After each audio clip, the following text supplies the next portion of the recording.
Quand vous dites tu vas fabriquer, on aimerait bien que tu fabriques pour nous un kit carrosserie Porsche, je ne vais pas dire non, c'est pas possible.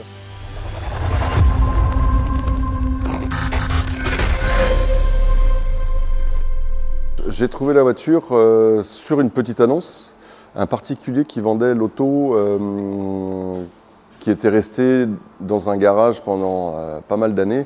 Il a eu un problème mécanique dessus, elle a été laissée de côté et du coup c'est une auto que j'ai rachetée en gros dans l'état. I sit with my friend Martial from Flat56 and we start to discuss about how to do it. At that time we need to find somebody able to do the body of the car in fiberglass or carbon fiber. And for the engine is no problem. Martial is the best guy I want to do this kind of things. On a 9 ans d'existence sur Flat56, qui est un spécialiste Porsche indépendant. On est une équipe composée de 6 personnes et on a une expérience de 22 ans de Porsche et uniquement Porsche. But the most and big job for this car was the body. So we did spend a lot of time to try to find a local company able to do a full body for us. Tooling, including tooling and production. Le projet Porsche a commencé par le bouche à oreille. J'ai rencontré Frédérick via une connaissance que nous avons en commun, qui souhaitait avancer dans un prototype de carrosserie d'une Porsche et on s'est rencontrés comme cela. Hopefully, I want our place. There are a lot of boat company, people who are doing race boat. So they are able to do big parts in carbon or big parts in fibers, and we finally select one around 30 kilometers from here. Who was able to do exactly what we need. On est tous du coin en fait, tous du Morbihan et on travaille un peu tous ensemble. Moi je travaille avec Magma déjà d'avant, dans les bateaux et tout ça. On a déjà fait quelques peintures bateaux. Et Flat56, moi je fais généralement ses véhicules pour ses clients et ses véhicules perso aussi. On travaille depuis des années ensemble. Les partenaires sont aussi des pointures dans leur domaine, dans le domaine de la fibre en gros. On est sur quelqu'un qui travaille avec des personnes qui fabriquent des bateaux de course ou qui utilisent des bateaux de course, qui lui confient la fabrication. Et du coup, c'est des Formule 1 des mers. Donc aujourd'hui, ils travaillent avec le 3D, avec la création de moules pour le bateau, et donc là, qui est facilement faisable sur de l'automobile. Moi, après, faire une voiture, quand vous êtes un petit garçon, j'étais un petit garçon, j'ai joué avec des majorettes, avec des voitures, comme tout le monde. Donc forcément, quand vous dites, tu vas fabriquer, on aimerait bien que tu fabriques pour nous un kit carrosserie Porsche, je ne vais pas dire non, c'est pas possible. J'ai 2 enfants, j'ai deux fils, quand je leur dis, vous travaillez sur quoi? Papa, je travaille sur la Porsche, ils sont contents. C'est rien que pour ça, c'est génial. Donc je pense que Frédérick est un grand enfant, je vais dire ça comme ça. Mais bon, et puis ce qui est génial, c'est qu'il arrive à transmettre sa passion. Donc on ne peut que adhérer à son projet, c'est aussi ça l'idée. On a un projet, le mener ensemble, c'est ça qui est plus motivant. Voilà. La réaction, c'est quand j'ai vu l'arrière du véhicule, j'ai fait wow, quand même, c'est large, c'est puissant. J'ai fait plusieurs protos sur Porsche. Celui-ci est particulièrement sportif, ouais. Le projet est joli, est très beau, le design est très beau, excessif, je vais dire ça. Et la voiture, quand je l'ai vue la première fois, elle était très excessive dans ses lignes. Je me suis dit, on part dans quelque chose de... on va presque comparer ça du manga dans le trait. Parce que je ne vois pas, avec un aileron prédominant, avec une entrée d'air, on ne voit pas ce genre de produit tout le temps. Le fait de le réaliser, rien que pour ça, c'est intéressant. C'est de voir si on va y arriver à le réaliser. Et c'est pour ça qu'en fait, on a réussi à s'entendre et à partir dans la bonne direction. Alors, la réaction a été particulière parce que du coup, c'est des choses que je n'ai pas l'habitude de faire. C'est vrai que sur du 3D, aujourd'hui, c'est des nouvelles technologies que nous, on n'utilise pas. Et du coup, je savais que ça existait.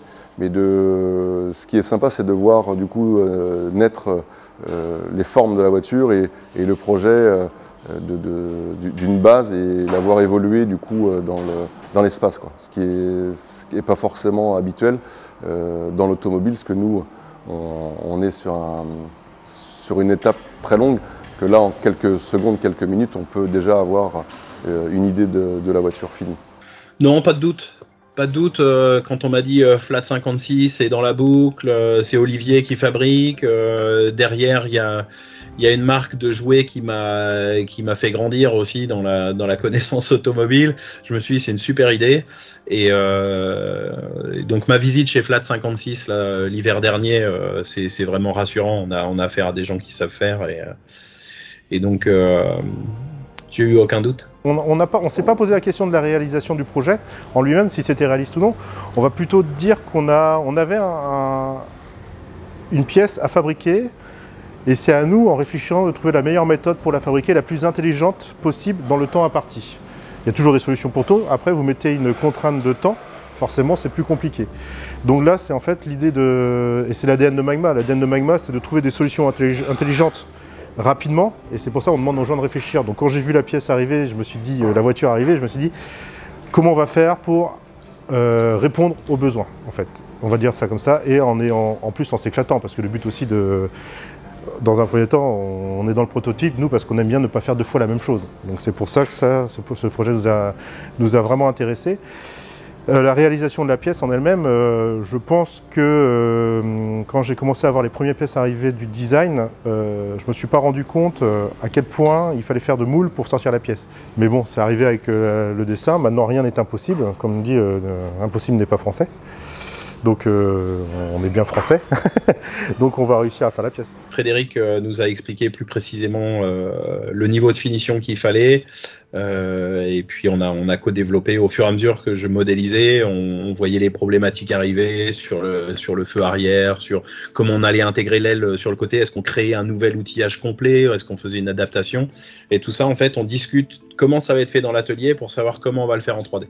Frédérick est parti en fait d'un visuel 3D de la voiture, avec le kit carrosserie voulu, mais ça ne restait qu'une image. Par ces images-là, il a fallu derrière faire un travail de renumérisation, déjà de la voiture existante, pour venir justement la scanner en 3D pour être le plus près possible au niveau des pièces, après qu'on va les ajuster et les accoster. We are calling this process reverse engineering. That was my job before, to take back the design from designer and to make it possible to produce it. Donc il y a eu un grand travail de scan réalisé par Solido dans un premier temps, de la voiture de la donneuse en fait, on va dire ça comme ça. Frédérick Guillier de chez Realnum, lui a récupéré les données du scan et a redessiné l'ensemble du kit carrosserie par-dessus. Ah bah, le reverse engineering, c'est un petit peu ce que je vous ai expliqué, c'est-à-dire le véhicule est scanné. Après, il faut adapter le design au scan du véhicule. Donc le scanner 3D du véhicule, c'est la copie du véhicule qui est dans l'atelier en fait, mais que je peux tourner autour de l'écran. Et c'est relativement précis, on est en dessous du millimètre, et on voit certains défauts hein, sur la carrosserie. S'il y a eu un coup de marteau, on va le retrouver dans le scan, on voit le coup de marteau. Et bon, cette précision-là assemblée, pour pouvoir adapter les pièces de carrosserie en composite dessus, il faut qu'on remodélise les surfaces d'accostage qui sont sur le scan en fait. Donc du coup, on est obligé de modéliser la surface scannée pour pouvoir s'appuyer dessus pour la technique. J'ai réceptionné par rapport à ça son volume ou sa surface numérique finie, qui m'a permis de m'appuyer dessus pour réaliser tout ce qui est moule et outillage. L'idée est de sortir un carénage fini du moule. On démoule le carénage, on coupe les surlongueurs, on vient directement le mettre sur la voiture, normalement. Après, il y a toujours une part d'ajustage, il faut la minimiser au possible, afin de ne pas perdre de temps en ajustage de voiture. Donc, en fait, c'est une chaîne de valeur qui a été créée depuis le début, c'est-à-dire le scan de la voiture au début, la réalisation de toutes les surfaces numériques par Realnum, par Frédérick Guillier, qui a été très loin dans sa précision, de Magma de récupérer ces éléments-là et de les fraiser, de les usiner en fait, tels qu'ils ont été dessinés. Donc c'est pour ça qu'on a fait énormément de clés dans les moules, pour sortir la pièce la plus finie possible, les carénages les plus finis possibles. We can say today all the car was rebuilt by local fans and local company, except rims and light, which are coming from USA. There is a big topic about the rims. Let me explain you. We would like Rotiform do the rims, but in order to work directly, we cannot work directly with Rotiform. We had to go through GP Performance. I chose a design according to what Khyzyl done, and I remake some drawing, and I did send it to the GP team, but I made a mistake. I was not a wheels expert, a rims expert, and you know there is a dimension, we call it ET. It's a dimension from the middle of the rims and the location of the fixation. And instead of saying, oh, it's minus 50, I say, oh, it's plus 50. The result was quite surprising, because when we did receive the rims, we said, oh shit, very nice, the rims was very nice, but after 1 minute we say, hey, come on, see, the dimension from the outside of the rims and the disc was not what we were expecting. So I said, okay, maybe I made a mistake, and but at the end of the day, we assembled we did put the rims on the car, and I really like the result. Because the design of the rims was not matching our cars, everything, so we had to make some modification by ourselves. We did add some spacer, and between the suspension arm and the rims, we had a gap of 75 millimeter, something like this. Finding the correct tire for these rims was also a big issue. I find the good tires, and I took all the dimension. I say, okay, I'm going to design the rim like this. So we did produce the rims, and then had to order the tires. And I had a problem. No tires were available, because production was sold out, and there was no way to find tires everywhere in US, Japan, Europe. It was not a good news for me, because I had very nice rims but no more tires. So I say, okay, how are we going to do? And finally I found that GT3, Porsche GT3 Cup is using some very similar tires. And I did order new tires from the rear from a shop, but the tires was in stock for, let's say, 12 years. And when I received the tires, they were cracked from everywhere, and but we have no choice. The tires was a little bit smaller than scheduled, but the result is okay. But I do not have front tires, and I finally found one set of front tires, let's say 4 days before the big car show, and 4 days before we finished the project. It was the car, I think the tires were in the French Alps, and I had to send somebody there to collect the tires and to bring it to Brittany back. La découpe a été faite par rapport aux ailes qui vont être rajoutées. Donc on est obligé du coup d'apporter la nouvelle aile et de faire un encollage sur la carrosserie existante. Et du coup, pour ne pas avoir de bords saillants ou dangereux, l'aile est en grande partie enlevée de l'auto. When we start to do this project, it was a question of, are we going to remake the engine or not? Because this is a big investment. Le moteur démarrera, la voiture sera roulante, et la seule complexité, ça sera le garde au sol du véhicule. I was not really fun to remake the engine. The engine was working, but everything is hid in the car. So, but my colleague and Martial really insist on this point, and they said, Fred, we are going to invest a lot of time on the car. We are going to do a very nice project, so engine must also be remade.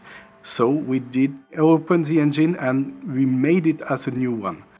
We invest like 30,000 euro only on the engine. And now this car has a very beautiful engine, not really prepared, but we just work on the aesthetic, and the engine now can drive around 200,000 kilometers again. Donc le moteur est le moteur d'origine, donc on est sur un 3 litres SC 204 chevaux. Au démontage, du coup, on s'est aperçu, comme de nombreux moteurs de ces années-là, avec ces kilométrages assez importants, que les pistons ont des faiblesses. Donc on passe sur des pistons haute compression forgés.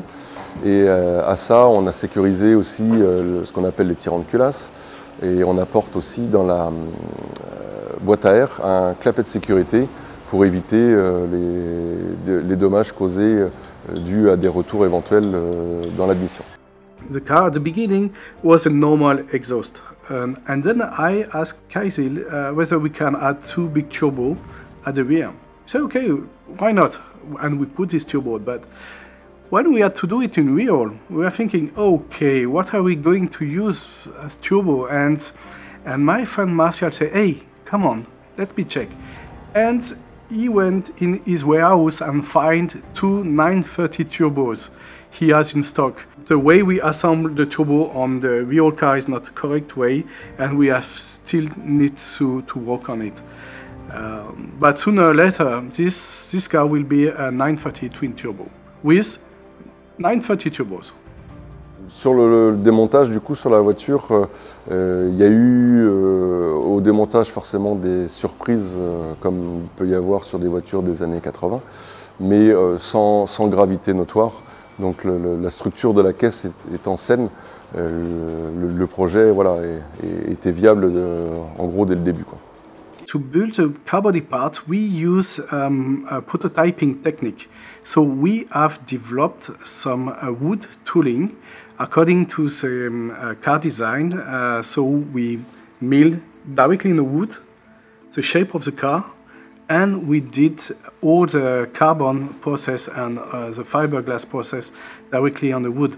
We have built a full set of tooling, but this kind of tooling can be used 1 time or 2 times. So we did use it only once, so we are able to do 1 more body, but we haven't done it for the moment. La difficulté pour nous, pour fabriquer le carénage de la Porsche, a été de prévoir les moules en partie extérieure et en partie intérieure. Je m'explique parce que nous, on n'a pas l'habitude de travailler avec des pièces où on fait aussi un rendu fini intérieur. Donc ça double les outillages. Généralement, on va faire que des rendus finis extérieurs. Donc on a dû trouver des assemblages de moules pour ce carénage qui nous permettent de sortir la pièce propre à l'intérieur et aussi à l'extérieur. Ça a été un challenge pour nous à ce niveau-là. Regarding the rear light, this is a key point of this car.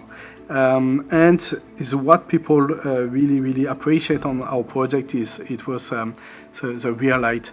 The rear light, the idea was just to put like advertising LED display, and where we have when you can see some message at the back, everything, and that was a very nice idea on the design. But when we had to do it, it was another issue.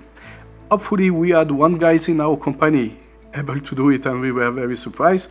And